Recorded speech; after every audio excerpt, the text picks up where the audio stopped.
Welcome everyone to Foundations of Art, Part B. We're going to start looking at 5.03 Cubism today. While you wait, make sure you get your pencil and paper ready. You might have a chance at some bonus points coming soon. Your learning targets for today will be that you will know characteristics of Cubist art and recognize the elements used to create it.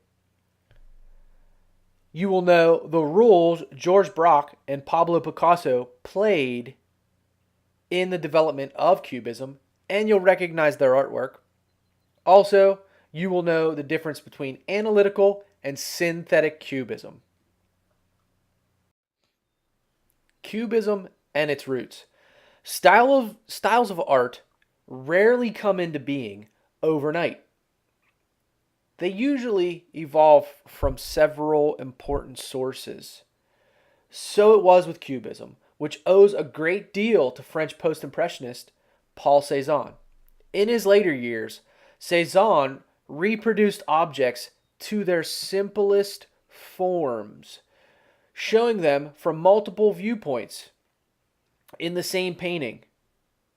Cézanne employed a technique called passage, in which he left the edges of some shapes open to merge or blend into other shapes that were next to it.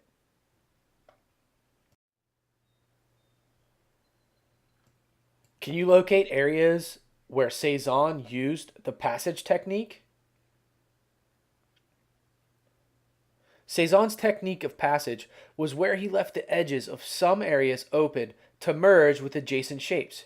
Here, where the dark contour lines define the mountain, the rock of the mountain penetrates the sky and the two become one. Cubist painters employed this technique in their artwork.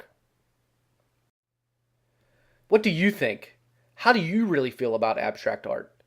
In today's lesson, we're going to begin to explore art that does not look realistic.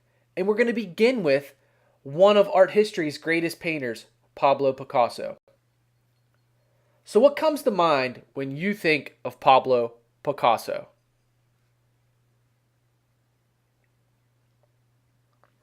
Did you know that by the age 14, Picasso was already a gifted realistic painter? Most people know that he painted like this. But they didn't know that he could paint like this. How do you feel about the artist's later work, knowing that he mastered realism at such a young age? Do you think that Picasso's realistic paintings are better than his abstract works?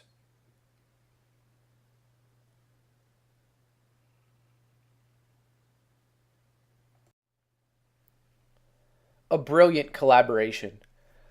Georges Braque and Pablo Picasso, a friendship that rocked the art world. Picasso was an amazing artist, but was frustrated with the roles. The rest of his career was spent breaking roles.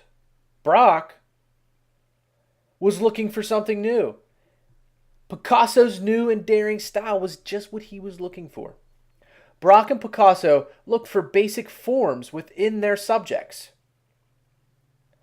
Then they fractured and reassembled those forms to create a new, modern way of looking at the art world. The artistic techniques called.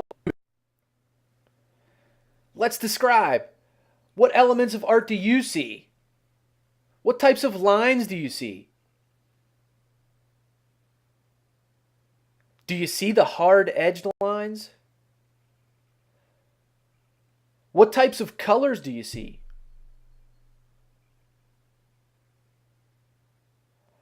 Do you see the vibrant colors? And what types of shapes do you see? Do you see the geometric shapes? What types of shapes? What types of shapes do you see in the painting?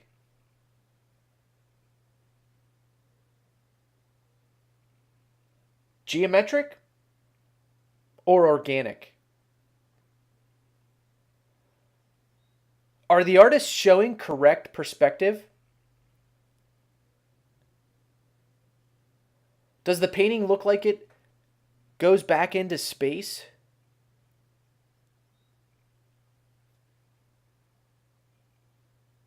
You should be seeing geometric shapes. And it should look like there's not much perspective, with flat shapes and various angles.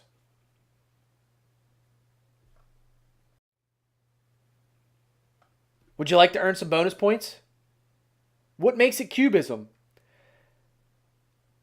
Write these 5 questions down in an email and send them to me and earn up to 5 bonus points.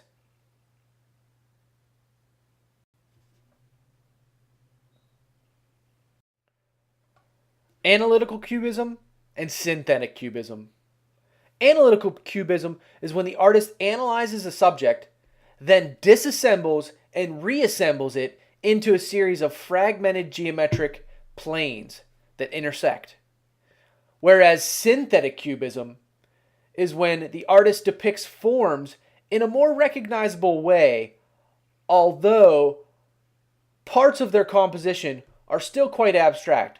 Rather than paint every object as a flat shape, they added shading to some of the objects, which suggested some form, and they showed the same objects from different viewpoints.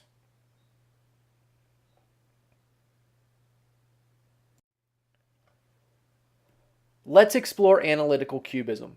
Analytical cubism is a stage in cubism where the artist analyzes a subject, then disassembles and reassembles it into a series of fragmented geometric planes that intersect. We see an example to the right. This technique is a lot like the broken mirror technique. It would be like taking a mirror, breaking it into a million pieces, and trying to put it back together.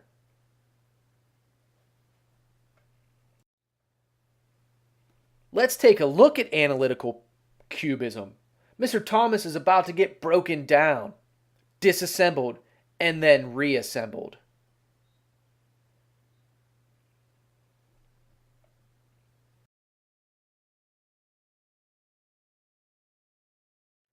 Synthetic cubism. It depicts forms in a more recognizable way.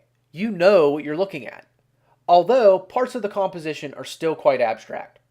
Rather than paint every object as a flattened shape, artists would add shading to objects to suggest form.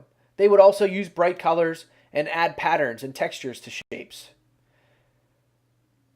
This type of cubism takes recognizable objects like a table or a vase or lemons and puts them at different vantage points.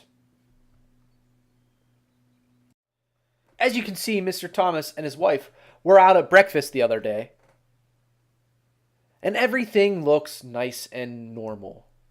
However, synthetic cubism likes to play around with viewpoints and vantage points. So let's take a little time and show some things at different angles.